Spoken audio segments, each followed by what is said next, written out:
జాతకం ఎవరైనా మీ పరిసర ప్రాంతాల్లో ఉన్నటువంటి సద్గురువుల్ని సంప్రదించి జాతకం తెలుసుకోండి. లేదా మా ద్వారా తెలుసుకోవాలనుకుంటే 21 వయసు లోపు ఉన్న వాళ్ళు అడగకూడదు. ఎందుకంటే మీరు విద్య చదువుకుంటున్నటువంటి వారు కాబట్టి మీరు ఖచ్చితంగా మీ యొక్క వ్యక్తిగతమైనటువంటి జీవితంలో 21 సంవత్సరాల వరకు జాతకం అడగకండి. 60 సంవత్సరాలు దాటిన వారు మీరు అన్నీ అనుభవించుంటారు, మంచి చెడు అన్నీ చూసుంటారు కాబట్టి మీకు జాతకంతో పని లేదు. అడగడానికి కూడా ఇల్లీగల్ అఫైర్స్కి సంబంధించింది ఏది అడగకూడదు.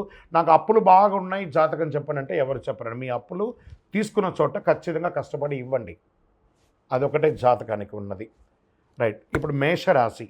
ఈ మేషరాశి వారికి ఈ నెల ఎలా ఉంది? జ్యోతిష్ శాస్త్రరీత్యా ద్వాదశ రాశుల్లో ముందుగా మొదటి రాశి అశ్విని నక్షత్రం 1, 2, 3, 4 పాదములు, భరణి నక్షత్రం 1, 2, 3, 4 పాదములు, కృతికా నక్షత్రం మొదటి పాదంకి సంబంధించిన వారు మేషరాశి వారు. మేషరాశి మిత్రులారా, మీకు శుభాశుభ ఫలితాలు ఎలా ఉన్నాయి అంటే ప్రతి విషయంలోనూ మిశ్రమ ఫలితం ఉంది. ఎందుకంటే 7.5 శని భగవానుడు స్థానం అంత లాభదాయకంగా లేదు. సూర్యభగవానుడు అనుకూలం వల్ల సానుకూల ప్రభావాలు. సూర్యుడి నెల మొదటి అర్ధభాగంలో ఉత్కృష్టంగా ఉంటాడు. బృహస్పతి సంచారం అనుకూలం. శుక్రుడు నెలాఖరు వరకు ఉచ్చస్థితిలో ఉంటాడు. 4వ ఇంట్లో బలహీనంగా కుజుడు ఉన్నాడు. దీంట్లో ఎలా ఉంటుందంటే ఉద్యోగులకి మిశ్రమ ఫలితాలు. ప్రభుత్వ విషయాలు అనుకూలంగా ఉండకపోవచ్చు. మీరు ఏమైనా పర్మిషన్స్కి పెట్టుకోవడం కానీ లేదా మీకు ఏమైనా ట్రేడింగ్ లైసెన్స్కి అవసరం ఏమైనా ఉన్నాయి అవన్నీ కూడా కొంచెం మిశ్రమ ఫలితాలని చెప్పచ్చు. శుభవార్తలు వినే అవకాశాలు ఉన్నాయి. ఇంటిలో వివాహం, ఉపనయనం, గృహప్రవేశం లాంటిది చాలా అవకాశాలు ఉన్నాయి. భార్యాభర్తల మధ్య చిన్న చిన్న సఖ్యత లోపం ఒకటి ఉంటుంది, సర్దుకొని పోవాలి. వివాహ ఆటంకాలు తొలగి వివాహం అవుతుంది. సోదర సోదరీమణులతో ఏదైనా పరిష్కారం ఉంటే అది పరిష్కారం చేసుకోండి.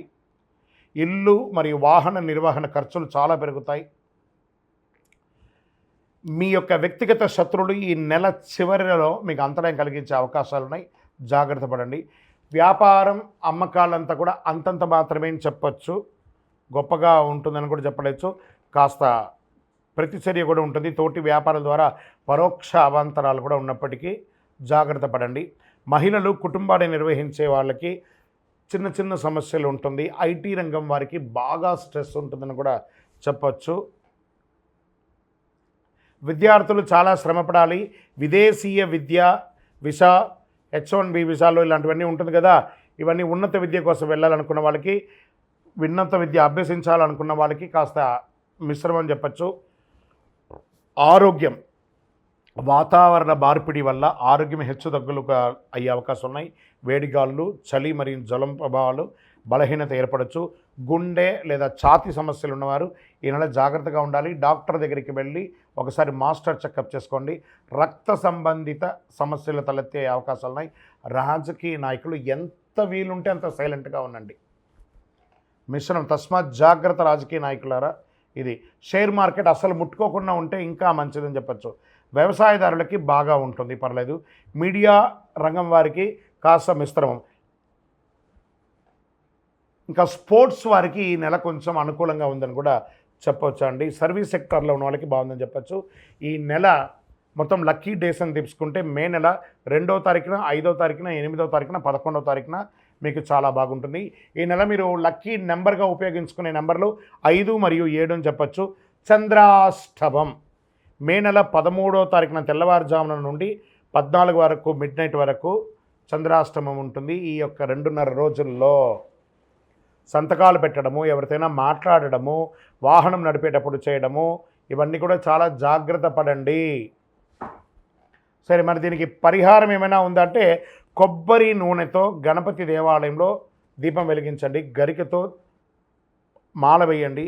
శని భగవానుని ప్రార్థన చేయండి. దేహి మే బుద్ధి వైశిష్ట్యం, దేహి మే నిత్య యవ్వనం, దేహి మే పరమ ఆనందం, దేవదేవ శనైశ్వర స్వామి మమ్మల్ని కరుణించండి అని చెప్పి గణపతి ఆరాధన కూడా చేయండి. చాలా విశేషం. చలివేంద్రాలు ఏర్పాటు చేయండి. ఒక నల్లని చెప్పు కానీ, ఒక గొడుగు కానీ పేదవాళ్ళకి దానం ఇవ్వండి. అందులో మీకు 7.5 శని ఉంది కాబట్టి ఇంకనూ మీకు సకల దోషాలు తొలగడానికి 7.5 శని యొక్క శని భగవానికి ప్రీతి అయినటువంటిది చంద్రకర్ర. చంద్రనే కరుంగాళి అంటారు. ఈ కరుంగాళి మాలను ధరించండి. సంపూర్ణమైనటువంటి ఆరోగ్యం, ఐశ్వర్యం, గ్రహదోషం అన్నీ కూడా తొలగి ఆనందంగా ఉంటారు. ఇంకను దోషాలు తొలగడానికి మీ వయస్సు ఎంత ఉందో అన్ని దీపాలను దేవాలయాల్లో వెలిగించి అనుగ్రహం పొందండి. మీ ఇష్టదైవం కులదైవ ప్రార్థన చేయండి. విజయోస్తు.